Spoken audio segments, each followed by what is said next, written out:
Dear students, this is Professor Iman Ahmad Zaki, Professor of General Pediatrics and Developmental and Behavioral Pediatrics, and the head of the Pediatric Neuropsychiatry Unit. Today I will discuss normal development with you.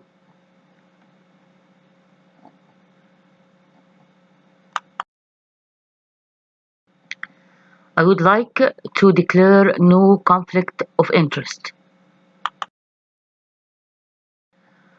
Intended learning outcomes of my lecture include: let you understand what is typical development and its stages, to recognize factors affecting normal development, to have the ability to identify different categories of developmental milestones, and to understand how to assess developmental milestones and have the ability to conduct such assessment. What is normal development? Development of an infant, a toddler, and a child is a process by which they, as they grow, learn and acquire more refined gross and fine motor and social skills. Reflexes that initially developed to help and support survival become integrated into more refined movements as the child matures.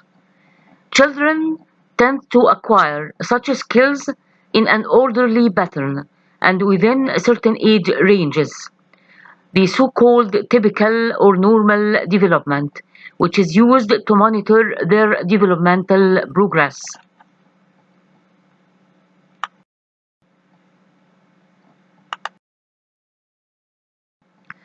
In some cases, late acquisition of these milestones can indicate developmental delay. However, it should be kept in mind that the acquisition of such milestones has a range of normality which could be wide. Some children may skip a milestone altogether, especially as crawling. What about factors that influence development?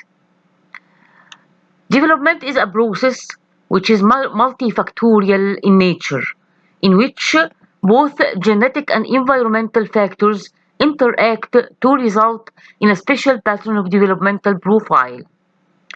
Genetic factors are polygenic, that is to say, many genes are involved, each of which play a role in the outcome picture of the development of a special child or an individual. Even environmental factors also are multifaceted. They could be biological, they could be social or psychological.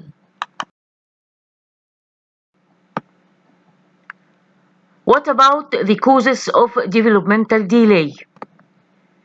There are many causes that can delay the development of a child. They include events that precede conception, or factors and causes that may alter the development of a child or an infant during his intrauterine life, or at birth, or the period that follow birth. They include prematurity, they could be idiopathic, they include long postnatal hospitalization, maternal deprivation, maternal mental health status, intellectual disability, specific handicaps, including motor, sensory, and multiple. The development of special senses, including taste, smell, hearing, vision, and touch, are very crucial for normal development to occur.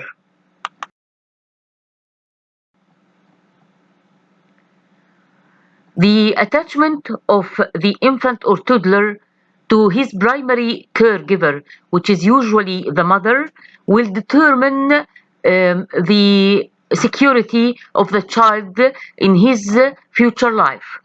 If it is healthy and secure, the child most likely will acquire a healthy mental status.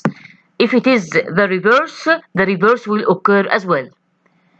The development of attachment is categorized into age ranges. It starts from birth to 3 months, then from 3 months to 8, from 8 months to 12 months, and then from 12 months onward.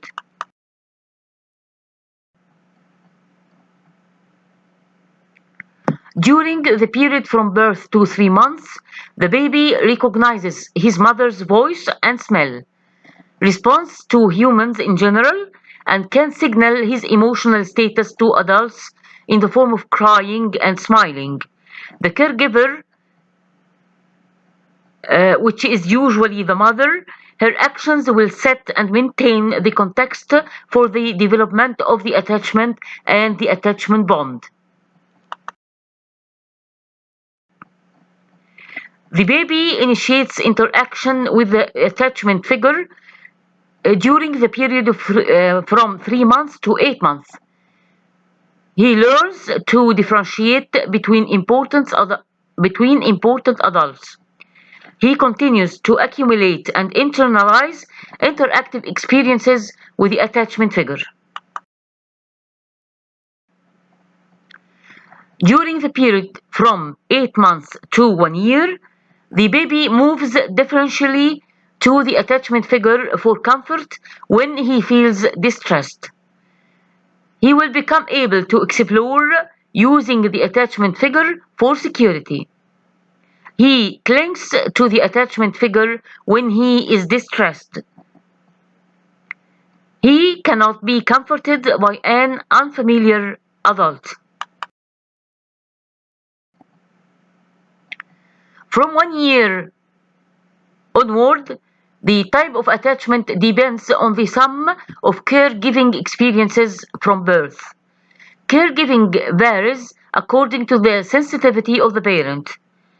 Most 1-year-old infants have worked out an organized way to behave in the attachment relationship. The child development is a journey. That journey stops at many stations, and the child by its end will reach his final destination. We will discuss the child developmental journey in part 2 of my lecture. Till we meet again, this is goodbye.